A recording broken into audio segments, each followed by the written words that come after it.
বিএনপির চেয়ারপারসন বেগম খালেদা জিয়া দলের নেতৃবৃন্দের উদ্দেশ্যে বলেছেন, আগামীতে গণতন্ত্র প্রতিষ্ঠায় সবাইকে ঐক্যবদ্ধ থাকতে হবে। ঈদের দিন রাত ৯টায় গুলশানে বিএনপির চেয়ারপারসনের রাজনৈতিক কার্যালয়ে পবিত্র ঈদ উল ফিতর ও মহান স্বাধীনতা দিবস উপলক্ষে দলের সিনিয়র নেতাদের সঙ্গে শুভেচ্ছা বিনিময় অনুষ্ঠানে লন্ডন থেকে ভার্চুয়ালি যুক্ত হয়ে এই বার্তা দেন তিনি। অনুষ্ঠানে আরও যুক্ত ছিলেন দলের ভারপ্রাপ্ত চেয়ারম্যান তারেক রহমান। খালেদা জিয়া বলেন, একে অপরকে সহযোগিতা করতে হবে, সবাই মিলে ভোটের অধিকার প্রতিষ্ঠা করতে হবে। শুরুতে স্বাগত বক্তব্য রেখে দলের ভারপ্রাপ্ত চেয়ারম্যানকে অভিনন্দন জানান বিএনপির মহাসচিব মির্জা ফখরুল ইসলাম আলমগীর।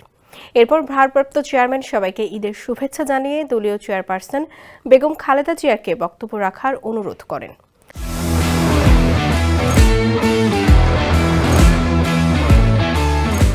সবার উদ্দেশ্যে বিএনপি চেয়ারপারসন বলেন, আপনাদের এত ত্যাগ ও সংগ্রাম বৃথা যায়নি এবং যাবে না।